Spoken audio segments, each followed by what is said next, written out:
Greetings, fellow gamers. Today, I'm going to give you an overview, or I should introduce myself. My name is John Tar, and today I'm going to give you an overview of this new iPad game called Taichi Panda. It was just released on February 25th for the iPad and iPhone, and I've been sitting on this video for a while because of the channel suspension, but now I actually can post it. The developer Snail Games asked me to take a look at it and post a video, so here we are. So you can click the link in the description to download the game. So anyway, this is a brand new game. It's actually been out in China for a while, but it's just recently been localized for the US. And I think the best way to describe this game is a very melee-focused slasher game, very similar to Diablo, actually, which is pretty impressive for an iPad game. Oops. It's free to play. It has a ton of loot, which is one of the things that's really caught my attention. Like for a game, that could potentially be relatively simple, it has a ton of leveling and a ton of loot systems and a ton of PvP features as well, which I will all get into after I finish this first mission right here. So you can see in the bottom left corner, I'm using a little joystick, a virtual joystick, to control the character. In the bottom right, there are 5 different attacks available to me, and actually 2 more that I get to unlock eventually when I level my character up enough. The basic fist in the big button in the bottom right, that's just a standard attack that has no cooldown, no cost to it, essentially. Then there's 4 other attacks. This kind of flying kick, this spin attack, this roll attack, and then finally this kind of that final attack that has a 20-second cooldown now. It's kind of a pull-in cyclone attack. So what I should be doing, if I wasn't talking and multitasking at the same time, is using that cyclone attack to bring all the enemies in, and then using the spin yin and yang attack to finish them all off, all in one big swoop. So you also notice there's a little ice turtle thing following me around with a little Blastoise-style bazookas on his back. So let's see if I can pull this combo off correctly this time. There you go, bring them all in close, and then finish them off. Brace myself, so I think this is the end of the instance here. Yes, here we go, we got the boss. He's got a little shield in front of him. Let's take out the other ads first. And they'll rolling over enemies with that, did my turtle die? Oh, he did die, oh no. Rolling over enemies with that circle attack, the third one, that actually damages him as well. Oh, he stunned me there. And this boss, I need to get around him. He's stunning me in the corner. I wonder if I'm high enough level for this fight. I should be, if I was paying more attention to playing and not talking. So I'm gonna let him come towards me, or roll past him, spin.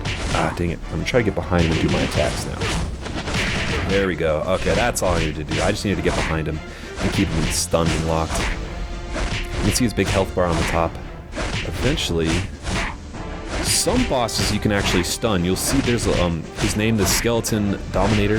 There's a little yellow bar right there, and then some bosses you can actually do kind of like a combo attack, or like a stun attack if you stagger them enough. Okay, and then he just dropped all of that nice loot for me, and that's a mission. Oh, am I supposed to keep going? The seal you're standing on used to hold a powerful spirit. Master Valar locked it in there. The skeleton I just killed used to be sealed up. I'll just skip through this stuff. The story's kind of, so-so. Not that interesting to me yet. Maybe it gets better as it goes on. Every level has this 3-star system, and it doesn't actually do a good job of telling you what the conditions are for getting 3 stars, which is unfortunate, because there are very nice bonuses for getting 3 stars. So the summary, Beer Baron's Ice Turtle, that's how much damage I did. Confirm. Now you get a little 1 in 3. This always reminds me of Super Mario Bros. 3. The little boxes at the end. Maybe get a 1-up or a warp whistle or something like that. Oh, unlock survival instances.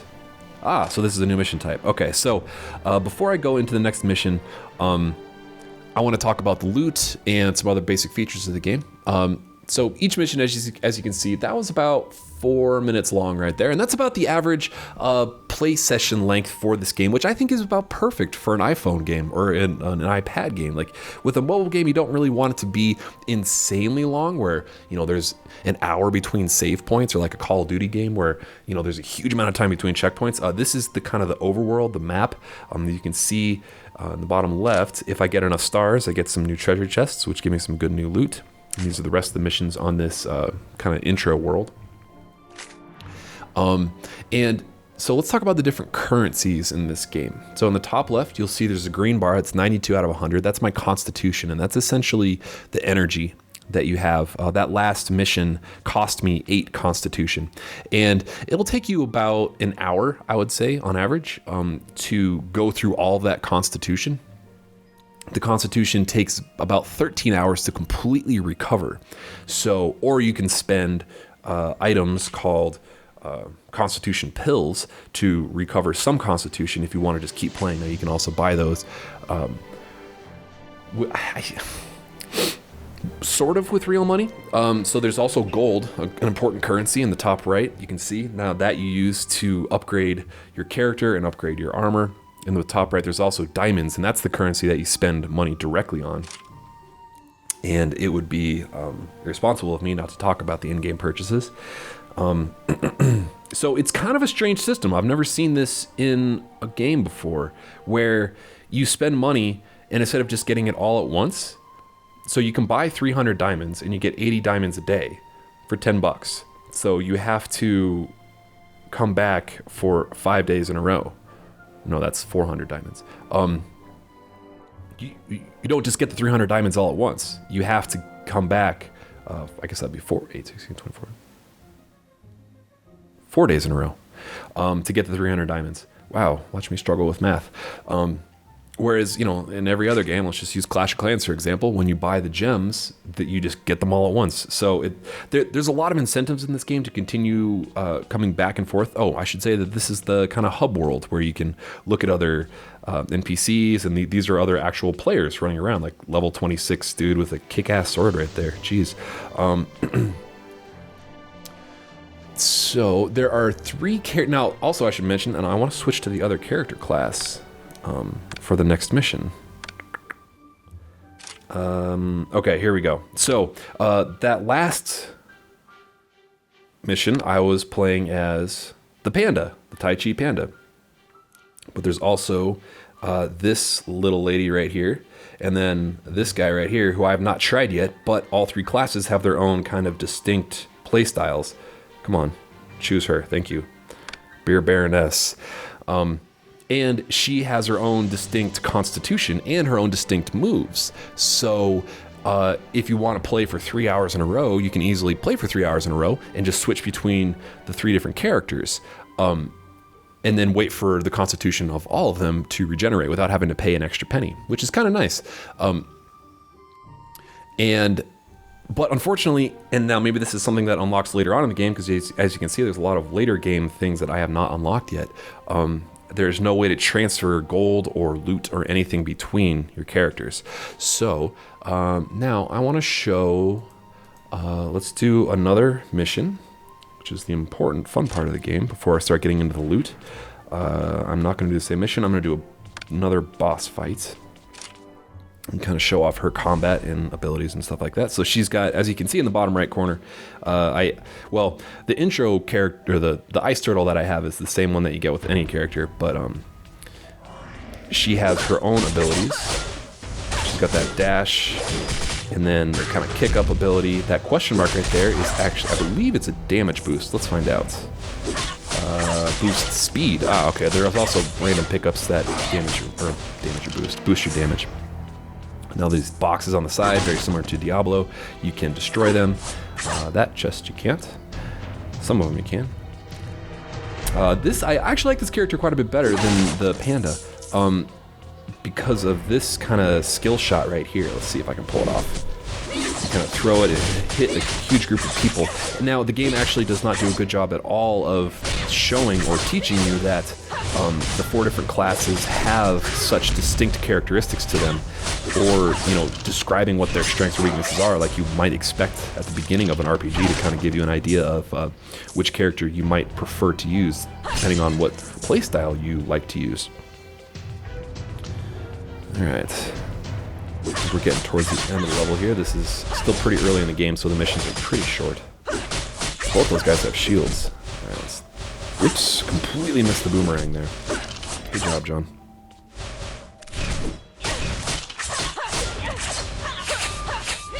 Now that top right ability, as you can see, just instantly dashes between all the different characters on the screen. And, if I was really min-maxing, what I would want to do is just be using that basically as quickly as I can. Kind of like, in League of Legends, where you don't, like if you're just sitting on a superpower, you're not really doing yourself any good. You want to have that cooldown be recharging as much as possible and just getting your DPS as high as humanly possible. And just, like, always have your abilities on cooldown because you want to clear these missions as quickly as possible, which I believe is the criteria for getting 3 stars on these. So we're going to kill Dark Animus here, and I don't think I'm going to get his bar down before the mission's over. Yeah, I finished him off. Okay, ooh, look at that, an Odin shard. That's a pretty good item. The orange items are very rare. Okay, and that's the end of the mission. Oh, my turtle guy died. Ooh, the big treasure chest there. Alright, victory. 2 stars. Nuts. Okay, so confirm, leveled up. Now I'm going to take a look at the leveling system and the loot and the upgrades and all that good kind of stuff. And then after that, I will... Oh, this is a tutorial still. Unfortunately, you can't skip the tutorial, so if you create a second character, you will be going through the tutorial stuff again. You can't just say, yes, I know what I'm doing. So I'm just going to quickly try to get through this as fast as possible. Okay. Alright, so now that I've leveled up, let's take a look at the loot system. So that icon in the bottom right, the little bag, you want to sort your loot. Now you see I have a couple treasure chests on the top row. Now there's sorted by color.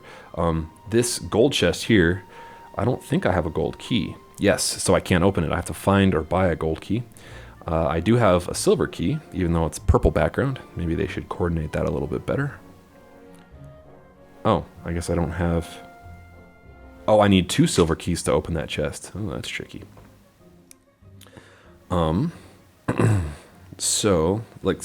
So I don't have any new armor that actually looks better than the old stuff because they're sorted by color. Oh, Hotline Miami 2 is available now. Great, thanks PlayStation for ruining my video. I need to turn those notifications off. So armor and stuff. So this armor that I have equipped, the Guardian armor, you can upgrade it by adding junky old armor that you've collected. So any item that you find is worth picking up. And not just to sell for gold, but to fortify armor that you have. So I'm going to fortify that. And that dramatically increased my health there, and my damage, and my might number. If you look in the top left, it's kind of overlapped by the little ticker that they have that's saying congratulations to someone. Underneath my constitution and my, what's the F? Fortitude is the might, and that's just 1884 is like a general representation of the strength of the character, the overall strength. Now this character uses these sunrise daggers to attack, so that might be the best item to be upgrading instead of armor. Out of money. Oh, I spent all my gold. Sure, let's buy gold at the mall. So I can buy gold for 25,000 gold for 5 diamonds. I don't want to do that. I want to save my diamonds for important stuff. Now, let's take a look at some of the daily rewards. So, open this one for free. Tough dagger. Oh, nope. Don't draw again. I don't have any gold to buy another one. That one's just for free. Oops. It's mail.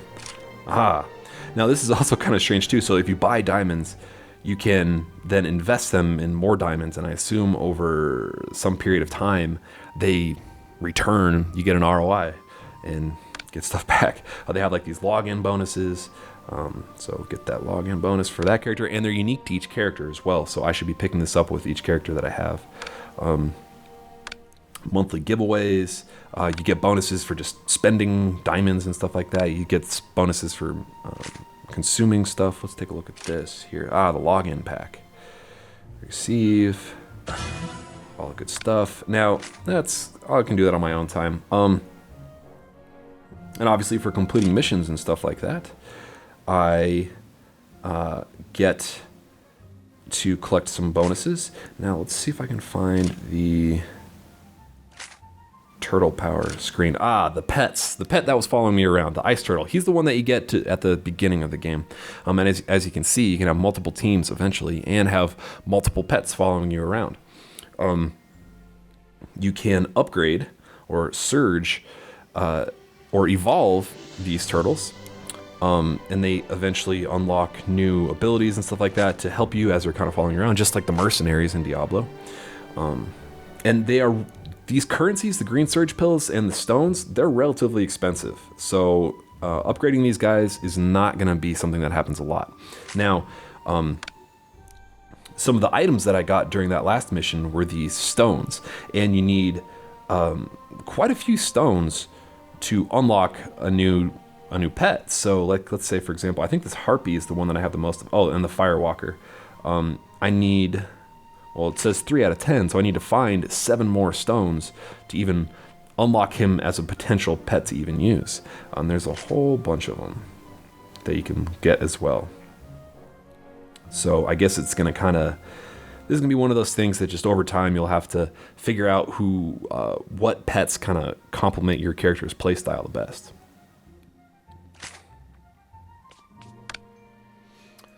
Alright, so that's the companion system. Oh, and finally, before I do one more mission with this character, I wanted to show off the PvP.